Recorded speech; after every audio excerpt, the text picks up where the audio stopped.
Assalamualaikum warahmatullahi wabarakatuh. Teman-teman, selamat datang kembali di Dollar Hunter. Jadi di sini kita akan update informasi mengenai perkembangan dan peristiwa terkini yang terjadi di seputar dunia cryptocurrency, teman-teman.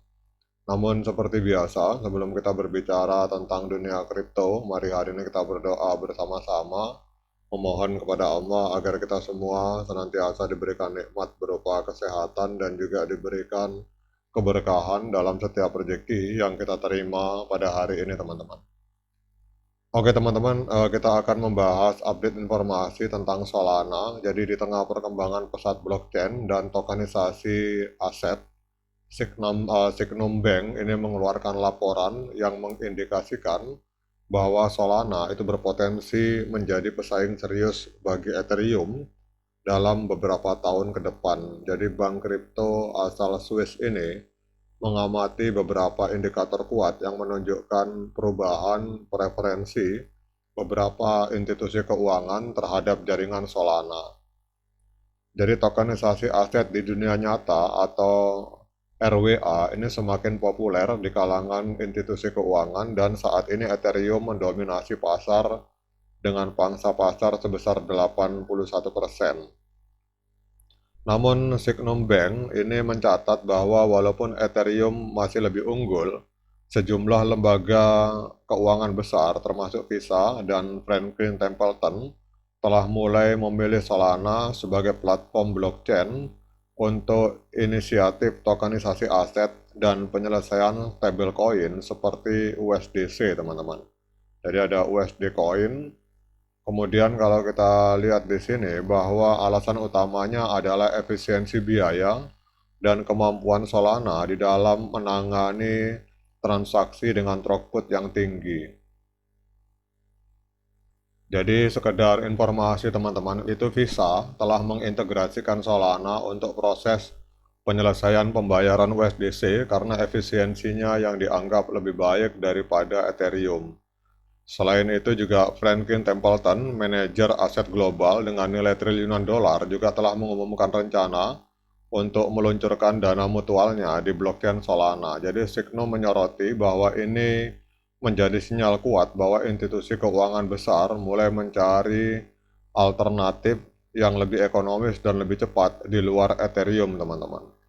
Jadi kalau kita berbicara tentang Solana, Solana ini memiliki beberapa keunggulan teknis yang membuatnya menarik bagi institusi. Jadi blockchain ini dirancang dengan fokus pada skalabilitas dan efisiensi transaksi yang memungkinkan jaringan untuk memproses ribuan transaksi per detik dengan biaya yang relatif rendah. Hal ini memberikan keuntungan tersendiri dalam ekosistem keuangan yang membutuhkan penyelesaian cepat dan biaya operasional yang minimal, teman-teman. Sementara Ethereum di sisi lain terkenal dengan kemacetan jaringan dan biaya transaksi yang tinggi, terutama selama periode permintaan yang meningkat. Karena itu banyak pihak mulai menganggap bahwa Solana dapat menjadi platform yang lebih praktis untuk aplikasi berskala besar yang memerlukan volume bertransaksi tinggi. Jadi menurut Sygnum Bank, pernyataan dari seorang eksekutif PayPal di sebuah acara Solana yang menyebutkan bahwa Ethereum bukan solusi terbaik untuk pembayaran, ini menjadi salah satu indikasi bahwa Solana mampu memenuhi kebutuhan transaksi yang lebih efisien dibandingkan Ethereum, teman-teman. Kemudian, meskipun Solana ini memiliki keunggulan signifikan dalam biaya dan skalabilitas, ada beberapa tantangan yang harus dihadapi jika mereka ingin bersaing dengan Ethereum. Salah satu isu utama adalah sentralisasi. Jadi kritikus seperti Edward Snowden pernah mengungkapkan kekhawatirannya bahwa Solana terlalu terpusat sehingga rentan terhadap kontrol oleh sejumlah kecil entitas, dan hal ini bertentangan dengan prinsip utama blockchain yang mendukung desentralisasi dan otonomi penuh bagi pengguna, teman-teman. Ethereum, meskipun menghadapi masalah skalabilitas, memiliki reputasi yang lebih baik dalam hal desentralisasi dan keamanan. Jadi jaringan Ethereum itu telah terbukti stabil dengan komunitas pengembang yang aktif Sedangkan Solana itu sempat mengalami beberapa kali gangguan teknis yang mengakibatkan penundaan atau bahkan penghentian sementara jaringan. Jadi, jika Solana ingin menjadi pesaing serius bagi Ethereum, maka jaringan ini perlu meningkatkan keandalannya dalam menjaga stabilitas, keamanan, dan desentralisasi, teman-teman. Namun apapun itu berita dari Signum Bank, ini adalah sebuah sinyal positif teman-teman kalau bagi para holder Solana karena institusi-institusi besar ternyata sudah mulai bermain RWA di atas jaringan Solana. Nah, sekarang kita akan melihat apakah layak bagi kita untuk melakukan investasi di Solana pada hari ini, teman-teman. Kita lihat untuk harga Solana hari ini mendapatkan harga sekitar 142,95 US dollar per satu token Solana, mengalami kenaikan sebesar 0,67% dalam 24 jam terakhir. Kemudian untuk kapitalisasi pasarnya ini menempati peringkat kelima di CoinMarketCap dengan total kapitalisasi pasar mencapai 66,98 miliar US dollar, teman-teman.